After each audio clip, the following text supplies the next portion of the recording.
Bonjour, bonjour et merci d'être fidèle à notre rendez-vous Qu'est-ce qu'on mange ? Comme vous le savez, c'est le rendez-vous des amateurs de cuisine du monde, une émission que nous présentons avec le responsable de l'Académie des arts culinaires créoles, représenté aujourd'hui par Nicole Etienne. Bonjour. Bonjour. Aussi avec des chefs et une nutritionniste qui nous accompagne chaque semaine. Le chef du jour, c'est Catherine Lebon. Catherine Lebon est la gérante du restaurant Plaisir Caraïbes à Villeneuve-Saint-Georges, dans le Val-de-Marne, tout près de Paris. Et notre nutritionniste, c'est Vanessa Merrill-Mamère. Elle fait partie du comité scientifique de Nutri-Créole. Vanessa qu'on retrouve après des années parisiennes, sous le soleil de la Guadeloupe, pendant que nous, on profite du gris parisien. Bonjour Vanessa. Bonjour, bonjour. Alors, comme nous, on a du gris, il fait quel temps chez vous aujourd'hui ? Moi, j'ai du bleu, un joli bleu azur. Vous voyez un peu ? Oui, je vois. Faites-nous rêver. Voilà. Bleu azur et le beau jaune brillant du soleil. Ben, voilà. Nous, on n'a pas ça malheureusement. On aura ça. Il paraît, on aura ça un jour. Une espèce Voilà, mais on dirait que c'est une espèce en voie de disparition, le soleil là à Paris. Oui, c'est vrai. C'est vrai. Paraît. Mais en tout cas, je vous demande ces nouvelles du temps parce que c'est aussi en fonction du temps qu'il fait qu'on décide de cuisiner. Hein. C'est vrai. Bien souvent, il fait gris, il fait froid. On a envie de quelque chose qui réconforte en fait. Hein. C'est Exactement. Un peu justement le but des aliments réconfortants comme une bonne soupe ou alors un plat en sauce, quelque chose qui va un peu... ou un plat de chez nous. Quand on est à Paris, qui fait gris, on se dit, bon, je vais faire un petit plat de chez moi, ça va me donner un peu de baume au cœur, en fait. Et on verra du soleil. Exactement. Et ça marche le plus souvent, je trouve. Voilà. Et comme tous les samedis, Vanessa, on va vous demander un conseil pour bien profiter de ce qu'on a à manger. Le conseil que je vais vous demander aujourd'hui, c'est concernant l'utilisation des matières grasses. Qu'est-ce que vous conseillez et quel genre de matières grasses on peut utiliser pour ne pas faire trop de bêtises, pour être en bonne forme après ? D'accord, très bien. C'est une excellente question parce que c'est une des questions qui revient le plus souvent et surtout, on a très très peur des matières grasses. On se dit, ah là là, il faut pas que je mange de gras, etc. Mais en fait, on a besoin de bonnes matières grasses. On en a besoin. Il ne faut pas surtout pas en avoir complètement peur et les éliminer de notre alimentation. Par contre, effectivement, il faut faire attention à la qualité des matières grasses, c'est-à-dire est-ce que ce sont des bonnes huiles de première pression à froid ? Est-ce que la viande que je vais consommer vient d'un élevage plutôt traditionnel plutôt que d'un élevage industriel ? Est-ce que mes œufs sont des œufs riches en oméga 3, etc., etc. Il faut vraiment s'attabler à connaître la qualité de ces matières grasses et aussi à éviter le piège des matières grasses cachées. On ne peut pas consommer en fait on peut pas contrôler leur qualité. Par exemple, il y a beaucoup de matières grasses de mauvaise qualité cachées dans les viennoiseries, les barres chocolatées, les glaces, les plats cuisinés et les produits de snacking en général. Hein, on pense bien aux chips et autres apéritifs. Donc ça, c'est les matières grasses cachées qui sont déjà incluses dans le produit ajouté par les industriels et qu'on ne peut pas contrôler en fait la qualité. Donc il vaut mieux vraiment faire attention à ça. Et il y a les matières grasses qu'on ajoute soi-même à nos plats, par exemple la cuillère d'huile qu'on va ajouter, le beurre et les autres choses comme ça. Ça, on peut contrôler leur qualité. Et donc, vraiment, s'attacher à consommer des huiles de qualité première pression à froid, hein, les huiles vierges, par exemple l'huile d'olive. Aussi, on peut consommer de l'huile de colza qui est intéressante. Et puis aussi, dernier point, il y a les oméga 3. Ce sont les matières grasses qu'on ne consomme pas assez, mais qui sont très très bonnes pour la santé. Donc, quand on dit oméga 3, souvent on pense à une question que je vous pose. Ah, je sais pas. Enfin... Oméga 3, on pense souvent au poisson gras. Ah, c'est vrai. Oui, oui. Mais... Et oui. On parle souvent saumon, oméga 3, exactement, les maquereaux, les sardines. Donc ça, il faut y penser aussi c'est les poissons gras qui nous apportent des bons oméga 3. On en trouve aussi dans les produits laitiers, surtout les produits laitiers bio, parce que les vaches qui ont fait le lait ont mangé de l'herbe, donc il y a de l'oméga 3. Et donc on mange de l'herbe.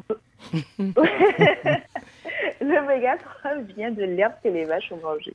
Voilà. Donc il faut aussi penser à inclure ces sources de matières grasses-là dans notre alimentation plus souvent. Voilà. Donc les matières grasses sont animales ou végétales, mais quelle est la proportion de matières grasses qu'on peut raisonnablement utiliser?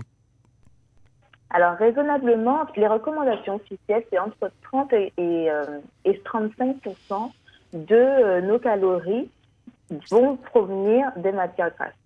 Donc en fait, ça se traduit de deux façons.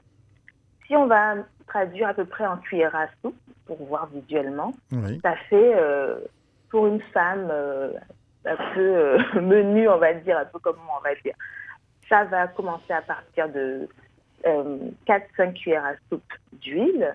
Et pour quelqu'un, voilà, un homme... Par repas? Par repas ou par jour? Non, par jour. Par jour. Parce que la proportion m'inquiète un peu, là.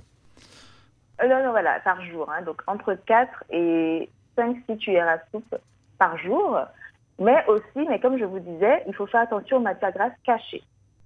Donc, dans ces 4 à 6 cuillères à soupe par jour, il faudra prendre en compte les matières grasses cachées qui viennent, comme je vous ai dit, viennoiserie, produits de snacking, cuisine, etc.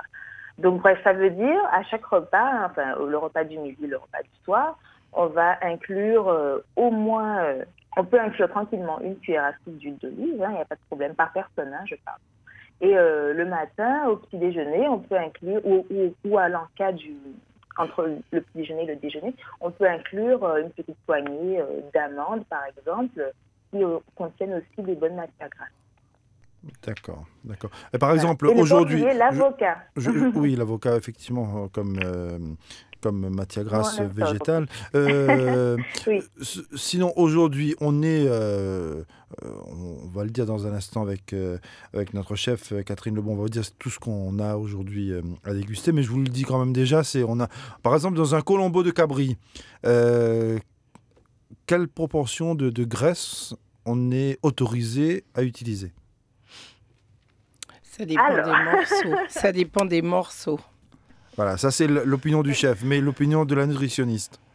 Oui, mais le chef a raison parce qu'en plus déjà la viande de cabri, ça on n'y pense pas, c'est une viande qu'on mange pas tout le temps, mais un fait intéressant et une bonne nouvelle, c'est que c'est une viande qui est très peu grasse en fait, comparativement aux autres viandes, comparativement au bœuf, au porc et au veau par exemple, c'est une viande qui est très peu grasse. On dit elle contient entre 50 et 65% de moins en termes de graisse que la viande de bœuf. C'est beaucoup, hein? Ah oui. Donc, c'est une viande qui est très peu grasse. Donc, on n'a pas de culpabilité, entre guillemets, à en manger. Et elle contient des gras qui sont intéressants. Donc, vraiment, elle a une bonne valeur nutritive, la viande de cabri. Donc, ça, c'est une bonne nouvelle. Et puis, l'écueil à éviter quand on fait le colombo, c'est de ne pas utiliser trop d'huile pour faire revenir les oignons et les épices. Hein. Je sais que quand on fait un colombo, souvent en premier, on fait revenir les graines à roussir, n'est-ce pas, chef? Oui, quand on en trouve, oui. Quand on en trouve, c'est vrai. Mais est-ce que bon, pour se donner de bonne conscience, est-ce qu'il y a une alternative ou des alternatives aux matières grasses? Mais comme je vous disais, il ne faut pas forcément chercher à les éliminer. Hein. Ça, c'est sûr, il ne faut pas les éliminer, il faut juste privilégier des huiles de qualité. Il faut juste être raisonnable, voilà. Voilà, être raisonnable et investir, entre guillemets, dans une bonne bouteille d'huile. L'huile d'olive, elle est bien parce qu'elle tient bien à la cuisson. Il y en a qui ne sont pas trop... parce que le goût peut être un peu dérangeant pour certaines personnes, mais il y en a qui ont plus ou moins de goût. Donc, c'est une bonne alternative. Et voilà, on en est un peu. On peut utiliser de l'huile de coco aussi, pourquoi pas, hein, qui tient aussi pas mal bien la cuisson. Donc, si on fait un petit mélange huile d'olive, huile de coco, ça va apporter encore une petite touche à nos plats, n'est-ce pas? En tout cas, Vanessa, merci pour ces conseils. Bon, on va essayer d'être raisonnable, on va essayer de faire, de ne pas trop exagérer aujourd'hui encore. Je me retourne vers notre chef aujourd'hui, c'est Catherine Lebon. Et je l'ai dit tout à l'heure, Catherine Lebon est la gérante du restaurant Plaisir Caraïbes qui se trouve à Villeneuve-Saint-Georges, dans le Val-de-Marne, près de Paris. Alors, Catherine, qu'est-ce qu'on va manger aujourd'hui? Qu'est-ce que vous nous avez préparé? Bon, On a alors, commencé à parler du colombo, mais il y a autre chose à côté. en fin de compte, j'ai voulu faire une entrée light Oui. et sous forme de verrine. Oui. D'accord? Parce que la Saint-Valentin arrive. Oui. Il faut trouver des idées et il faut aussi ménager le corps. D'accord. Mais on va faire la Saint-Valentin tous les jours. Ça sera plus simple. Non, non. Alors, du coup, j'ai opté pour des verrines avec C'est des concombres. j'ai dans mon panier Ouais. un peu ce que j'ai utilisé pour préparer. Concombre. Concombre, Oui. des petites tomates, Oui. et puis Persil. persil. Là, c'est pour le dégradé de couleur. Voilà. Mais Les bon, tout. ça, je sais que ça fait plaisir à Vanessa. Oui. Vanessa, vous entendez, il y a du vert, enfin du persil, il y a des concombres, de la tomate. Enfin, on commence bien. Hein, on n'est pas. On commence très très très bien, une petite verrine rafraîchissante là avec le concombre et tout, vraiment ça commence bien.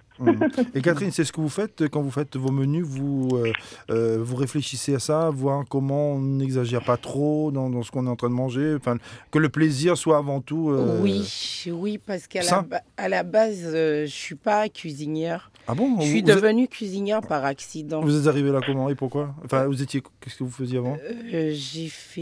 À la base, j'ai fait des études au ministère de l'Agriculture. Et En même temps, c'est pas trop loin. Je veux dire, enfin, on passe de la oui, production oui. à la Oui, mais je vais vous dire, la j'ai fait un transformation. passage par... j'ai été responsable comptable. Oui. Et après, au détour d'un chômage, je suis devenue cuisinière. Mais je ne savais pas que j'avais des talents de cuisinière. Ben ça, c'est ce qu'on voit. Hein. Franchement, j'étais loin. Juste, pendant mes trajets en train, je consultais Femme Actuelle. J'ai Ouais. vu le début de Femme Actuelle. Après, avec mes belles-sœurs, le dimanche, on refaisait les recettes de Femme Actuelle. Et puis, c'est parti comme ça. Mais en tout cas, c'est bien. On passe de la production à la transformation en lisant les magazines. Et Oui. si on rajoute les conseils de Vanessa, puis- ben on a ce qu'il faut pour bien manger. Oui, un petit terrain aussi. Maman a transmis quelque Hein. chose. Ouais, ça, c'est bien. Ouais. Oui, on a gardé ce que maman a transmis. Vous avez et ramené aussi les traditions familiales. Oui. Oui, parce que mon restaurant, c'est un restaurant traditionnel. Je fais pas de la grande marmite. Les à volonté antillaises, c'est de plus en plus fréquent dans la région parisienne. Mais moi, je tiens à rester sur le goût, la recherche du goût. Et je me mets en compétition parce que je suis inscrite sur lafourchette.com. Quand vous voulez réserver, j'ai lafourchette.com, j'ai 2 centrales de réservation, Zen Chef et lafourchette.com. Et on est noté par les clients. Forcément, on a qu'à bien se tenir. Exactement, Ouais. exactement. Mm. Mais Nicole Etienne, qui est représentant aujourd'hui de l'Académie de l'art culinaire du monde créole, quand vous entendez ce que Catherine dit, elle fait pas de la grande cuisine, mais la grande cuisine, c'est très relatif. Je fais de la cuisine goûteuse. Voilà, Ouais. voilà. C'est surtout ça. Mais, de toutes les façons, bon, elle a dit un mot qui a C'est tout le goût. réglé. Oui. Non, elle a dit un mot qui a tout réglé, c'est la transmission. Oui, Après, voilà. elle a parlé des mamans, les petits terrains et tout. C'est-à-dire, bon, c'était là, puis c'est ressorti. Il fallait juste cultiver. Mais oui, cultiver, puis il fallait, bon, un peu être boosté, quoi. Ouais. Parce que ce qu'elle a dit, bon, qu'on se retrouve comme ça au chômage et qu'on a l'habitude de travailler, on ne veut pas rester très longtemps. Et il faut trouver quelque chose. Ou on ne veut pas aussi aller quémander du travail. Ouais. C'est ça. Il y a ça aussi. Ouais. Mais après, bon, le résultat est là aussi. Hein, c'est quand elle, avec tout ce qu'elle a comme savoir, bon, elle vient quand même du monde de l'agriculture, enfin, où conseil de l'agriculture. Elle ramène les traditions de la famille, elle lit aussi les recettes dans les magazines et puis elle décide de faire à manger pour d'autres personnes. Cet effort-là finit forcément par payer à un certain moment. Oui, mais en général, quand on dit pour maintenir la culture, il faut faire la transmission. Mais ce n'est pas seulement la transmission. À partir du moment où on a accepté de le faire, c'est un devoir. Pour maintenir la culture. Dans son cas, elle, c'est un devoir maintenant, puisqu'elle tient un restaurant. Hein. Voilà, c'est un devoir. Là, c'est plus qu'un devoir, une nécessité. Là, c'est plus une petite cuisine familiale pour le mari, les 2 enfants. Là, on reçoit du monde de l'extérieur et puis on doit se tenir aussi bien pour que cette tradition ait une bonne réputation. Et puis, je pense qu'elle a fait toute la chaîne, parce que la base, c'est l'agriculture. Oui, voilà, c'est les produits. La base, c'est les produits. Ouais. Et si au départ, elle était dedans... Elle a la production, voilà. Elle a la tradition, elle a fait la transformation, et elle reçoit. Oui. Et elle donne du plaisir. Voilà. La boucle est presque bouclée. La boucle est presque bouclée. Donc, on va continuer. Donc, on a parlé des verrines, du gratin d'igname. Bon, il y a aussi des légumes. Oui, dans le gratin d'igname, j'ai tenu à mettre une petite note orangée. C'est de la carotte à la béchamel. Ouais. Ça donne une petite note et puis on peut accentuer hein, ça dépend de ce qu'on recherche en artistique. Au premier coup d'œil, j'ai cru que c'était de la patate douce. Non. Là, c'est de la carotte et là, c'est un cœur. Ouais, c'est Cupidon. Bah oui, on parlait à l'instant de la Saint-Valentin qui arrive, on se prépare aussi. Hein. Vanessa, l'igname, ses valeurs énergétiques, ou est-ce que c'est intéressant, puisque on sait très bien que dans notre monde, notamment vers le Pacifique, on est de gros consommateurs d'igname. Hein. Oui, tout à fait. On est, nous, on aime bien manger l'igname, et l'igname remplace de façon originale et de façon vraiment positive, je veux dire nutritionnellement. Ça remplace la pomme de terre. Et nous, on a l'igname, on a la patate douce, on a ces choses-là. Et c'est un légume qui contient, moi je dirais plutôt un féculent, hein, c'est un féculent oui. qui fournit beaucoup de sucre lent, donc tout ce qui nous fournit de l'énergie à notre organisme.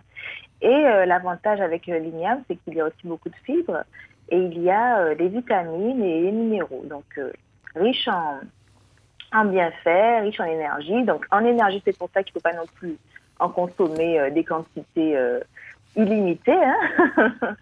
Mais on est sur un féculent qui est intéressant nutritionnellement avec l'igname.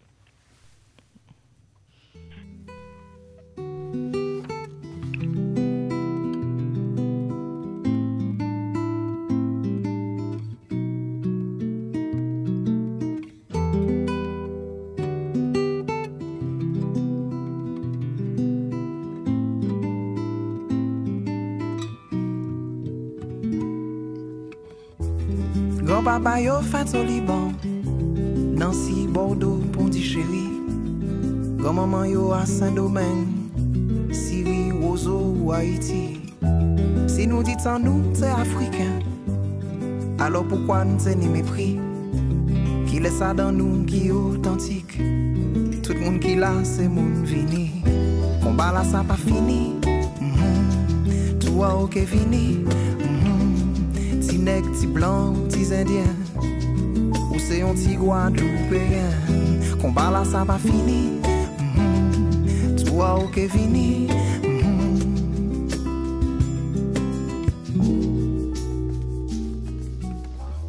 Ni moun ga choisi ancêtre yo, choisi couleur à sang yo. Combien sans nègre, combien sans blanc, combien lit sorti au Liban. Nous pète sans garder chivé à yo, nous pète sans réaction à yo. Au lieu mettre voile en nous au vent, et bah pays là en ballon. Combat là ça pas fini. Toi ok vini. Ti nèg, ti blanc ou ti indien, ou c'est un ti guadeloupéen. Combat là, ça pas fini. Tu vois, ok, fini. Ti nèg, ti blanc, ti indien. Faut vivre nos grands Guadeloupéens. La suite de cette émission est aussi pour vous signaler que tous les plats dont on parle aujourd'hui, tout ce qu'on dit là, vous verrez ça en photo aussi sur notre page Facebook, l'émission Qu'est-ce qu'on mange ? Il y a de belles photos qui seront réalisées par Louis-Gérard Salcède et puis vous avez aussi la version filmée de l'émission. Alors pour passer, on va dire... aux choses sérieuses, hein, puisque on a fait un peu, on a donné envie depuis tout à l'heure. Catherine, c'est qu'aujourd'hui, vous nous proposez un plat traditionnel très apprécié dans nos pays, c'est un colombo de cabri. Alors, pour faire un colombo de cabri, qu'est-ce qu'on fait ? On a entendu ce que Vanessa nous a dit tout à l'heure, que le cabri est une viande assez maigre, mais qu'il ne faut pas exagérer non plus sur les matières grasses. Bon, moi, spécialement, chez moi, j'utilise du gigot de cabri. Oui. Je trouve que c'est la partie la plus intéressante. Vous mettez des côtes aussi, un petit peu de... Non, non. Pour du goût, pour le goût. Non. D'accord. Je dégraisse un peu si c'est trop gras et j'utilise uniquement le gigot. D'accord. C'est un plat traditionnel. Enfin là, on parle du colombo de Guadeloupe. C'est arrivé comment ? C'est arrivé par l'immigration indienne ? Ben oui, vous dites très bien. Les Indiens ont ramené avec eux c'est ce qu'on appelle le colombo. Et forcément, on a été imprégné.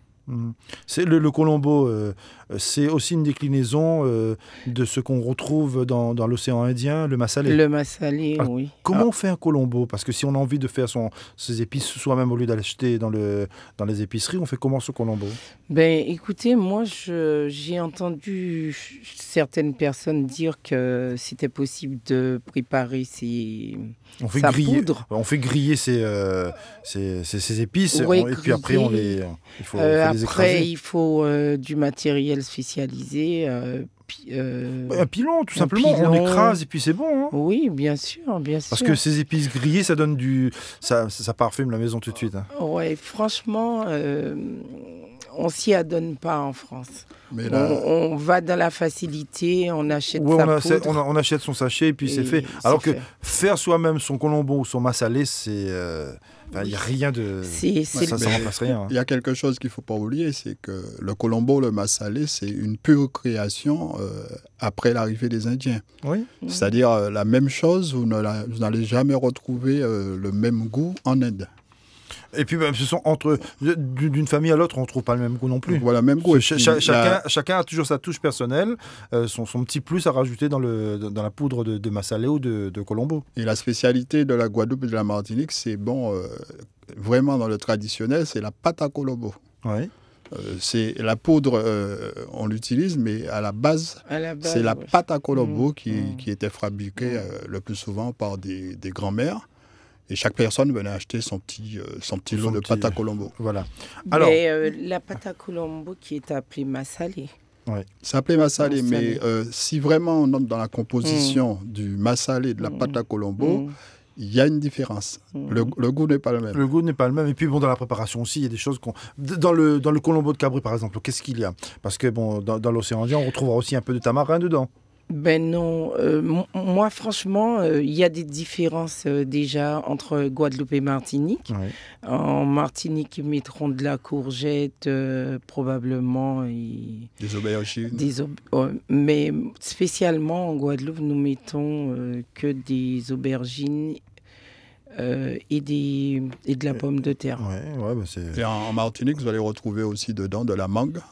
Ah oui, de la mangue verte. Ce petit goût aigre que ça donne, peut-être que ça rapproche aussi de la pâte de tamarin. Hein. Oui, mais en Martinique, ils mettent aussi du tamarin. Ouais. Mais ça dépend de la période où ils font le colombo. Par exemple, pour le crabe, quand on fait le crabe, c'est sûr qu'on va retrouver du tamarin et un peu de mangue. Alors comment on a sous cabri, on a sa viande, on a pu avoir la poudre de colombo. Comment on mélange tout ça ? Comment on fait ? Déjà, il faut, pour une bonne réussite de son colombo, il faut Préparer sa viande au préalable, vous mettez à macérer avec de la poudre à Colombo. Ça serait bien. Comme ça, quand vous commencez à cuisiner, ça s'imprègne beaucoup plus facilement. Très peu d'huile. Oui. Pour 1 kilo, par exemple, de cabri, vous mettez 3 cuillères d'huile et 3 cuillères à soupe d'huile, c'est suffisant. Et en principe, moi, je ne fais pas revenir... La viande Si, Si. vous faites revenir la viande, mais je vais dire, il y a plusieurs façons de procéder. En principe, moi, j'utilise un peu d'oignon et un peu de poivron au début. Mhm. Je vais pas tout vous dire, parce que vous ne viendrez pas manger. Ben non, mais on viendra. Jean, on dégustera là, on verra. Au Ouais. resto, je vous dis, là, Ouais, oui, ouais. vous allez déguster. On va forcément trouver ce qu'il y a dedans. Hein. En fin de compte, vous faites revenir ces ingrédients de début et après, vous rajoutez votre viande.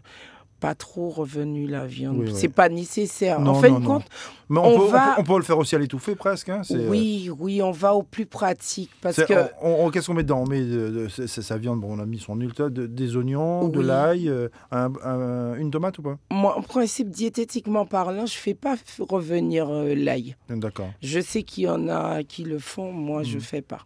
Je fais revenir les oignons, les cives, Oui. et puis un peu d'échalote ou d'oignon, ou un mélange des deux. Il y a du thym dedans? Après ça, D'accord. c'est quand vous finissez vos cuissons, vous pouvez rajouter un peu de Colombo, ça dépend de la teneur en Mais Colombo. le Colombo, la poudre de Colombo, La poudre à Colombo. on met quand ça? On met dès qu'on a commencé. Dès que vous avez macéré dès qu'on votre envoie viande.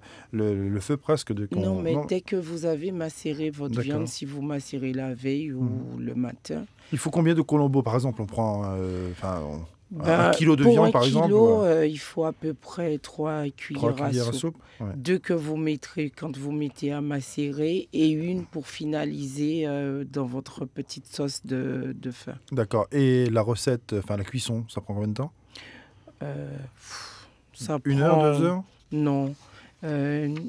Ça va 3. dépendre de la viande. Ça dépend de